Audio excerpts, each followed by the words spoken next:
Understanding 1031 exchanges, a guide for real estate investors. A 1031 exchange, also known as a like-kind exchange, allows real estate investors to defer paying capital gains taxes on the sale of an investment property by reinvesting the proceeds into another qualifying property. This is named after Section 1031 of the Internal Revenue Code. Capital gains taxes on the sale are deferred, allowing you to reinvest the full proceeds into a new property. By deferring taxes, you can leverage more funds to purchase a higher value property. Repeated exchanges allow your portfolio to grow tax-deferred over time. If held until death, the deferred capital gains may be eliminated due to a step-up in basis for heirs. The property must be held for investment or business purposes. Primary residences do not qualify unless they are used as rentals or in business. You must identify one or more potential replacement properties within 45 days of selling the original property.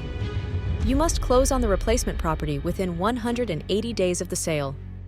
You cannot directly receive the proceeds from the sale.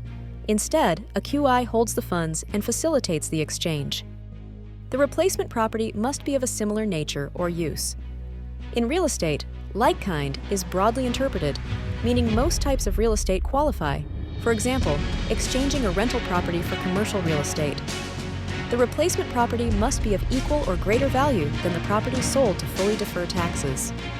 All proceeds from the sale must be reinvested to avoid taxable boot, cash or non-like-kind property received. The properties must be for business or investment purposes, not personal use. Sale price, $500,000. Purchase price, original, $300,000.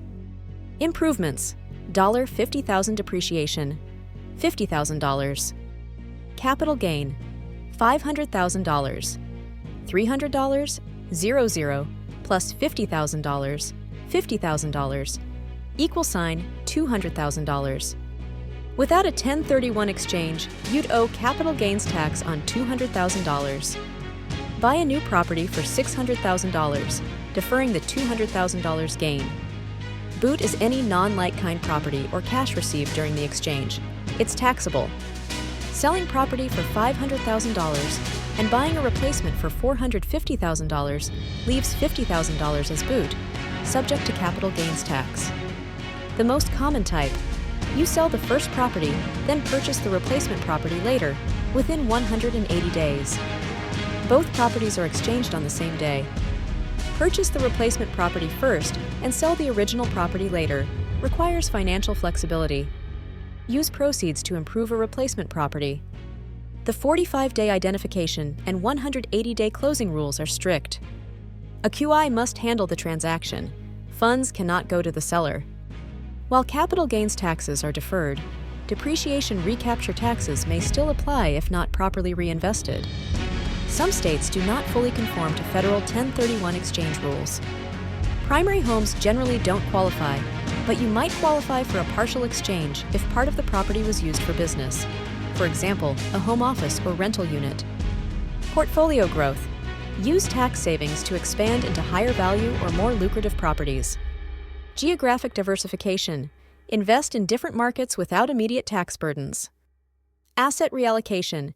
Transition into properties that better meet your goals. For example, trading a residential rental for commercial property. Would you like help calculating potential tax savings from a 1031 exchange or guidance on qualifying properties? For personalized guidance, please reach out. The award-winning Realtor, Syed Firoz, at 470-269-0420 or email spherosrealestate@gmail.com.